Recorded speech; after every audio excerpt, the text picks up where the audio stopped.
ఉన్న బంగారాన్ని విడిపించి ఆ రోజు ఆన్లైన్ రేటుకే మేము కొంటాం. Sharma gold company.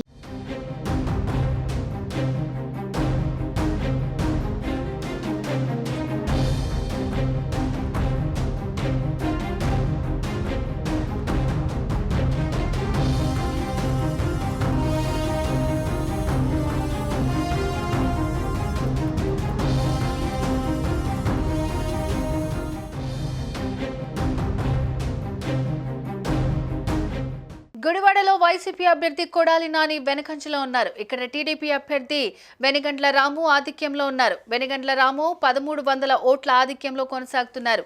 మాజీ మంత్రి కొడాలి నాని వెనకంజలో ఉన్నారు. అయితే కొడాలి నాని కౌంటింగ్ కేంద్రం నుంచి వెళ్లిపోయారు. మరోవైపు టీడీపీ సంబరాల్లో మునిగిపోయింది. ఇక మైలవరంలో టీడీపీ అభ్యర్థి వసంత కృష్ణ ప్రసాద్ ఆధిక్యంలో ఉన్నారు. ఇక నగరిలో మంత్రి రోజా వెనకంజలో ఉన్నారు. విజయవాడ టీడీపీ ఎంపీ అభ్యర్థి చిన్ని ఆధిక్యంలో ఉన్నారు. మంగళగిరిలో నారా లోకేష్ 2422 ఓట్ల ఆధిక్యంలో ఉన్నారు. విజయవాడ వెస్ట్లో బీజేపీ ఆధిక్యంలో ఉంది. తొలి రౌండ్లో సుజనాకి 2422 ఓట్ల లీడ్ వచ్చింది.